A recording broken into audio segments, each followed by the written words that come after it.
আচ্ছা, আজকে না একটা জিনিস আমার একটু মাথায় আসলে ঘুরতেছে, বুঝছো? সেই জিনিসটা হলো, একটু আগে আমরা একটা পোস্ট দিছিলাম যে 24 ব্যাচ বা 25 ব্যাচের হচ্ছে কী কী ডিস্ট্র্যাকশন বা কী কী হচ্ছে পড়ার মধ্যে কাজ করে। তো দেখলাম বিচিত্র রকমের হচ্ছে উত্তর পাইলাম যে ভাইয়া, পড়ার সময় মানে পড়তে ইচ্ছাই করে না, বই নিয়ে সামনে বসে থাকলে পড়া হয় না, সময় নষ্ট হয়,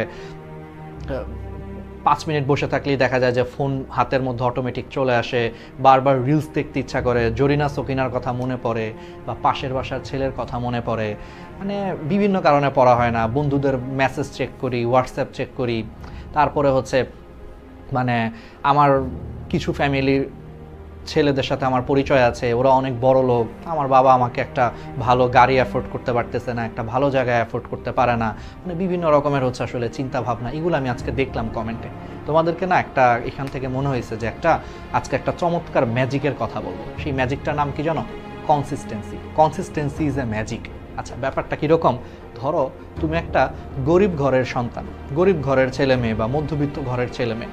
তোমরা কি জানো, একটা গরিব ঘরের ছেলে মেয়ে, হ্যাঁ তুমি বলতে পারো যে ভাইয়া আমার বাবা আমাকে একটা ভালো জায়গায় পড়াইতে পারে নাই, আমাকে ভালো টিচারের কাছে পড়াইতে পারে নাই, আমাকে ভালো খাবার দাবার দিতে পারে নাই, আমাকে একটা ভালো গাড়ি টাড়ি কিছু দিতে পারে নাই, আমি সবসময় একটা অভাবের মধ্যে বড় হয়েছি, সবসময় একটা প্রেশারের মধ্যে বড় হয়েছি, আর আমার অমুক বন্ধু না চাইতেই সব কিছু পেয়ে যায়, দুনিয়াটা ফেয়ার না, এরকম তোমার কাছে মনে হয়। বাট একটা জিনিস কি জানো, যে তুমি আজকে মধ্যবিত্ত বা গরিব আর তোমার ফ্রেন্ড হচ্ছে বড় লোক, তোমাদের দুজনের মধ্যে না একটা জিনিস সবার জন্য সেম। সেটা কি জানো? সেটা হচ্ছে সময়।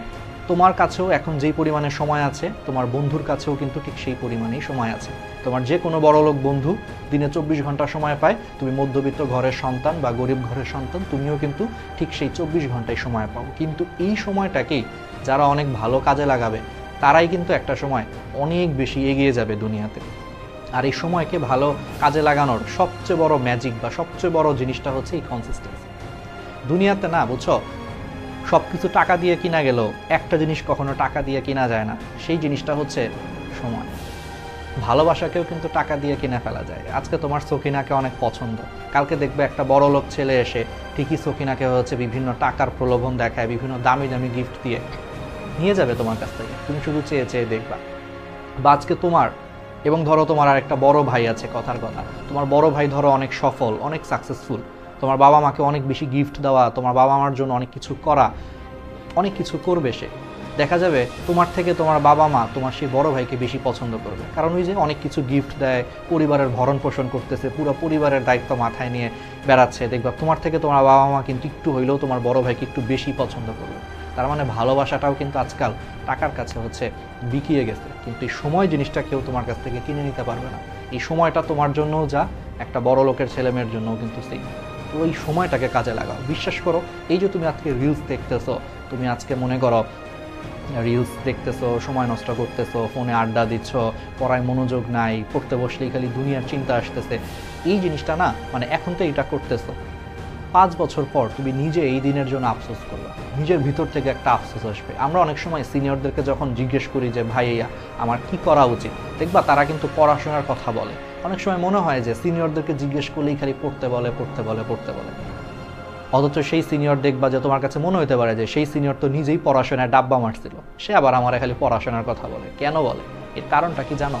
কারণটা হচ্ছে, তুমি খোঁজ নিয়ে দেখো সেই সিনিয়রের মনের ভিতরেও এখন একটা আফসোস তাকে কুকড়ে কুকড়ে খাচ্ছে যে আমি কেন 5 বছর আগে পড়াশোনাটা ঠিক মতো করি নাই।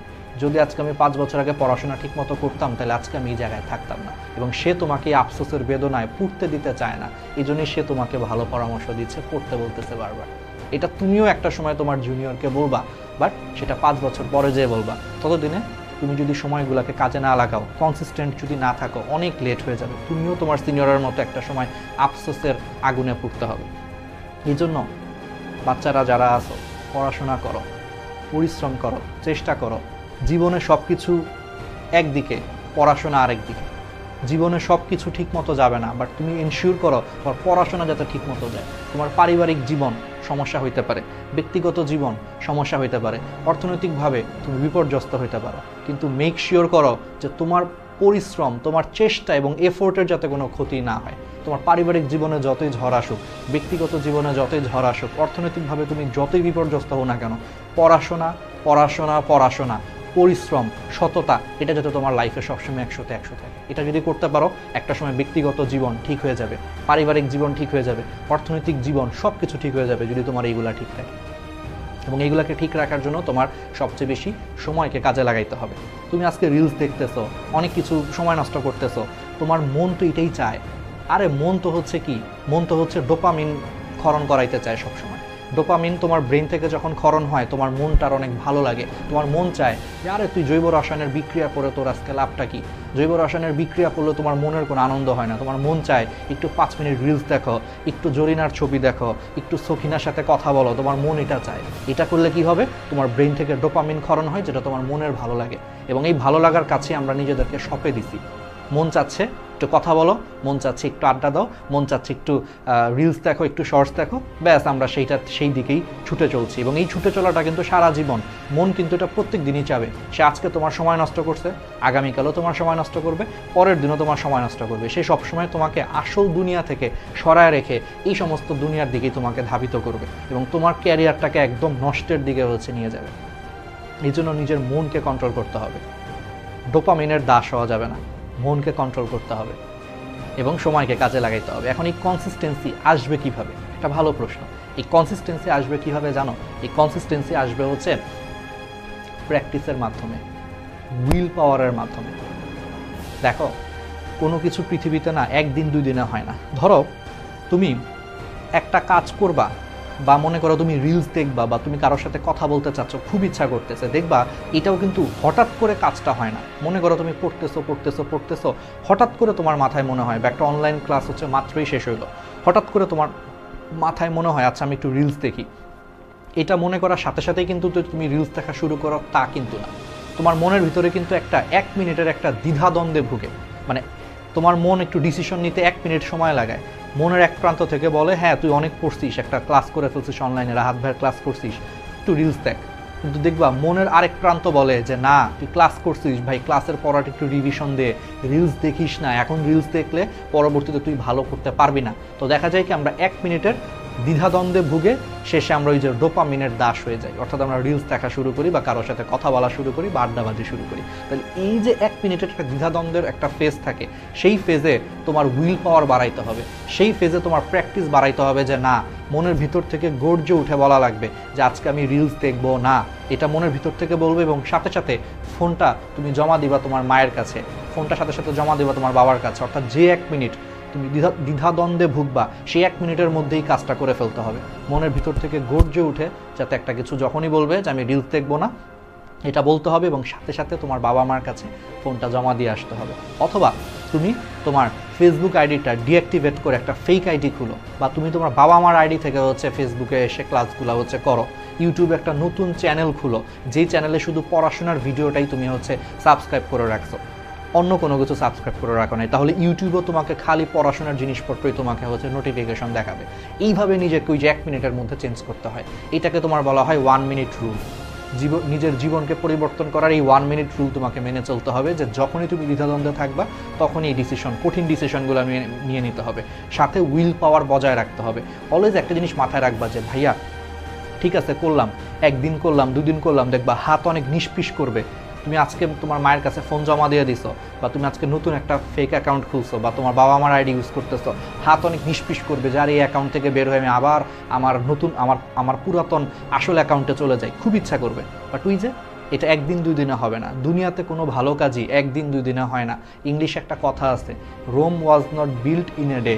একদিনে কিন্তু রোম শহর তৈরি হয়নি। ঠিক সেইভাবে তোমার এই যে অভ্যাস, এই কনসিস্টেন্সি, সেটা 1 দিন 2 দিন 3 দিনে হবে না, এটা মাসের পর মাস লাগানোর পরে তারপরে তোমার ভালো হবে। তো এই চেষ্টাটা তোমাকে করতে হবে। দেখবা প্রত্যেক দিনই তোমার সহ্য ক্ষমতা একটু একটু করে বাড়তেছে। এরকম বাড়তে বাড়তে দেখবা 1 মাস পরে, 2 মাস পরে যে তুমি আজকের তুমি আর 2 মাস পরের তুমির মধ্যে কিন্তু ব্যাপক পার্থক্য হয়ে যাবে। বুঝা গেছে ব্যাপারটাকে? আমি একটা ছোট্ট একটা এক্সাম্পল দিই, তাহলে আরও ভালো বুঝতে পারবা। ধরো তুমি যখন প্রথম স্কুলে যাওয়া শুরু করছো, প্রথম দিন দেখবা তোমার একটা স্বরেও লিখতেই তোমার পেন্সিল 3 বার ভেঙে যাচ্ছে, তোমার কাছে অনেক কঠিন মনে হচ্ছে। বাট সেই তুমি কয়েকদিন অনবরত চর্চা করার মাধ্যমে কয়েকদিন পরে তুমি একটা শব্দ লিখতে পারতেছো, আরও কয়েকদিন পরে তুমি একটা সেন্টেন্স লিখতে পারতেছো। সেই তুমি আজকে এত বছর পরে পৃষ্ঠার পর পৃষ্ঠা তুমি হচ্ছে সৃজনশীল লিখতেছো, 7টা করে সৃজনশীল লিখতেছো। অথচ একটা সময় তোমার কাছে একটা স্বরেও লিখতেই তোমার পেন্সিল 3বার ভেঙে গেছিল। তাইলে এগুলো হচ্ছে সবই কনসিস্টেন্সি। আজকে তোমার কাছে অনেক কঠিন মনে হবে, আধা ঘন্টা 1 ঘন্টা পড়াটাই তোমার কাছে অনেক কঠিন মনে হবে, তবুও হাল ছেড়ো না, চেষ্টা করতে থাকো।